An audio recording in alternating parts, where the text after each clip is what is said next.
No, I'm doing it today. Yeah, I have exam here tomorrow. Oh, right, in Swedish. Welcome to this dialogue about freedom of speech for women in Bangladesh and Sweden. As a region, Jönköping taken the assignment to create dialogues about democracy and freedom of speech. This film is part of that work. The conversation takes place in the House of Literature in Jönköping. During the next 20 minutes you will take part of 3 different angles and issues about female freedom of speech.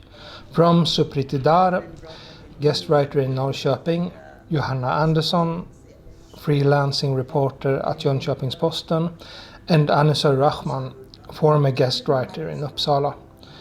My name is Peter Nyberg. I am developing officer for literature in Region Jönköpings län and will lead this conversation. Both Anisar and Supriti needed to get away from Bangladesh. Why is that? As I told you that I was a journalist and I was involved in activism also. So I was involved in Shahbag movement, which is very big movement in Bangladesh in recent years. And after this movement, I was blacklisted for several groups of people, several organizations, so they started monitoring me. And when I started my online portal, which is the first online writing platform for women in Bangladesh, we actually started saying a lot of things which were taboos for our society. And of course it went against the patriarchal system, against the religion. So I became a great enemy for many of them, and they started threatening me. As an editor, I was supposed to save myself. That's why I'm here. And so, you? It was a time of the military interim administration, 2007 and 8, and there was a corrupt deal between Bangladesh and French authority to hold a so-called exhibition of ancient periods museum pieces from Bangladesh at a museum in Paris called Kimi Museum. It's a part of the Louvre Museum, and they did not follow the existing international standards for holding an international exhibitions. Then we found those mistakes or corruptions. Then we started to follow the issues in newspapers, and I myself started to write series of articles in different newspapers. And we got a complaint from the French authority in Dhaka, and also the visible and invisible problems or threats. Then time was not easy, and I was somehow oppressed and depressed. Then I got contact from my friends in the Swedish Writers' Union. Then I got a scholarship. I came, and then afterwards I got another scholarship from Uppsala through Swedish Writers' Union and Swedish Band. At the time they are not part of ICON, but it was an initial scholarship. Okay, so then I went there. That was the brief background. Johanna, in which ways do you work with freedom of speech? I work as a freelance journalist, and when I'm writing my text, the reviews or the interviews, I get in contact with freedom of speech, of course, and freedom of press. But I'm also a law student, and I read about constitutional rights, where freedom of speech is a fundamental right in Swedish law and a human right as well. Yeah. How would you describe the situation for female writers who express political or inconvenient opinions in your homelands? Thank you. I wrote an article about this, about female writers in Bangladesh for Dissident blog, and I clearly stated there that they, they don't have that much freedom when they write because they have some embargo on their mindset also, which is built by society, which is built by family values, social norms, this and that, so the women has to consider those things also when they write. But we have so many writers, female writers, who are very much vocal about the political issues, about the other issues which concern much, and of course they know the consequences of this, and they might get arrested, they might get a case against them, so it can be, it's possible. And when we have in our society that's kidnapping culture, disappearing culture, killing culture is much more, I cannot say that popular, but it's happening. So we have to think always that when we write something, what can be the result of this writing. And there is a, I would like to say that there is a personal censorship on our writing, yeah, which comes from our family, which comes from our culture also, what is to write, what not to write. And because of digital law, we have we call it draconian law, that we cannot say anything against the government, we cannot criticize our prime minister, we cannot criticize religion. So this is our things we have to follow every time. Anna, sir, how do you recognize this description of your homeland? There is no particular different problem for female writers or male writers. It's a similar problem, and it depends on the society is not ready to accept these open discussions. It is a new development, and from the political angles, there is no particular party or particular regimes they can have the 100% good signal about the freedom of expressions. So it's ups and downs, and there is also major problem comes from the corruption. It's not only the political issues, and this corruption is not the domestic, it's also international involvement is there. For example, Telenor company in Norway, so Telenor will not dare to commit any corruption in Norway, but they are, for example, they are tax defaulters in Bangladesh, they are fined several times by court in Bangladesh, and then you can find a company from Norway. They are not daring to commit corruption in Norway, but they are doing in Bangladesh. Same way, our export-oriented industries, when they run their business in their native country, they follow the law, they follow the environment law, they follow the security system. But when they are running the things in Bangladesh, they are doing the opposite. So there are many complicated problems. For example, it's not only a matter of the few people are writing or not. There will not be some thousands. On the other hand, there will be some millions people working, females are working in the industries, so they are oppressed, they are depressed, they don't have any right to express about their own right. So some people who are writing or expressing in the newspaper or publishing books, they are not the major part of the society. They are isolated, like they are some island of the huge population of Bangladesh. So these things are not politically properly addressed in the media that we need to be more, not in the international media, not in the national media.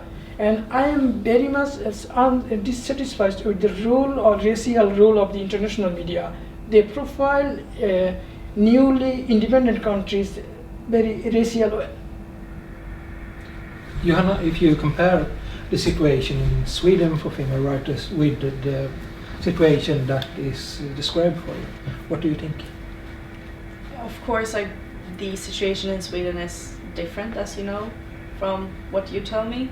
In Sweden, there is no by law discrimination against women or men, and women and men can express the same kinds of opinions. Sometimes maybe there are still sentiments in society and certain opinions that may be uncomfortable for people to hear, and that still provoke some people. So when women write about certain issues, maybe a debate is sparked or something. But I think that's something good, that subjects can be controversial and that they can evoke a debate because it's important, and that's the way you move subjects forward, by discussing them. Yeah, that's what I say about Sweden. Which opinions are sensible or impossible to express as a woman in Sweden, for starting? I'd say maybe that there are some institutions that are still difficult to maybe avert from, such as marriage or having children. Of course, anyone can marry whoever they want, and you can choose to have children or not, but there are certain feminist issues maybe that are still provocative and that still sparks a lot of debate in Sweden. Whether you are a socialist feminist or a right-wing feminist, it's still controversial, I'd say. Yeah. And so, Sexuality and religion is the big embargo in Bangladesh, and even not only in the newspaper, in Bengali modern literature, you will not find the sexuality as it is. So for example, in society, finns lesbianism, finns gay people, finns third gender people, but in literature it's very tough to find them, to read them. So we are finding like a very censored writing when we see the sexuality. Same with religion also, and religion is not openly discussed, and some writers or some journalists are trying to address the things. I found it's a little learning is a dangerous thing. They are not ready also to address the issues. They don't have proper orientation, preparation to address the issues. This is the main problem in expressing both for male and female have even more hesitation. Yes, I'm agree with him, but I want to add some things that which Johanna was saying, that feminist issue is also a very debatable issue nowadays in Bangladesh, because we have socialist feminists and right-wing feminists also who belongs to government also. We call it government feminist because they are always they don't criticize anything about government, and they want to keep their feminist movement in safe way, you know. So there are so many branches in feminism, feminist movements. So you can be feminist, but you don't criticize religion, because when religion don't give you the same rights, equal rights, man and women, so you don't want to mention these things because people will be angry. The fundamentalist will attack you. So, you know, there are different things, and of course sexuality is another issue, and we have a presence in our society, LGBT people and other third gender and everything, but we don't used to say about those things still now. And he was Anisur was saying that about literature, and in literature also, man writers, they are explaining everything. They have the freedom of explained, for example, female bodies and everything. But when female writers try to explain the male bodies, there is a scandal in society. So as if women cannot say anything.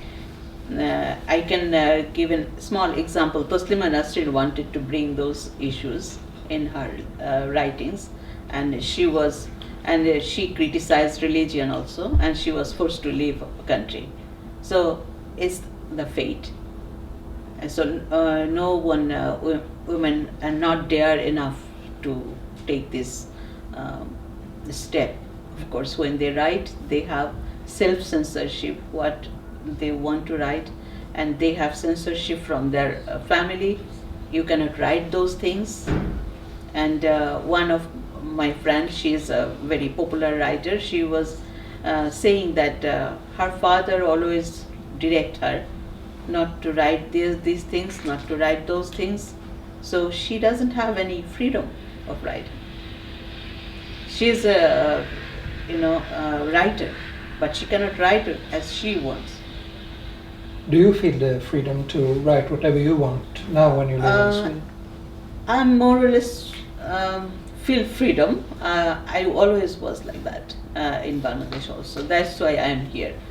So, and from here I can write anything. I don't have any pressure. I don't have any threat like before. But I think about other writers who writes for women chapter, for example, my online portal, that they can be in a problem. So they can face problem if I write about those and those issues. Yeah. So I have some censorship also. Anusar, do you feel free to write whatever? No, it's not. When I write, I feel free, but when I try to publish, it's not that free.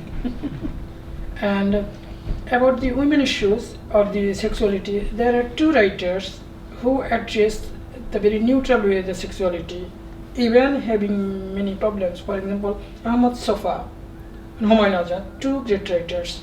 They address the voice and female voice in their writing more perfectly, more powerfully than a female writer. So the writers, for example, there are some writers, they in the beginning they are decided to be provocateur.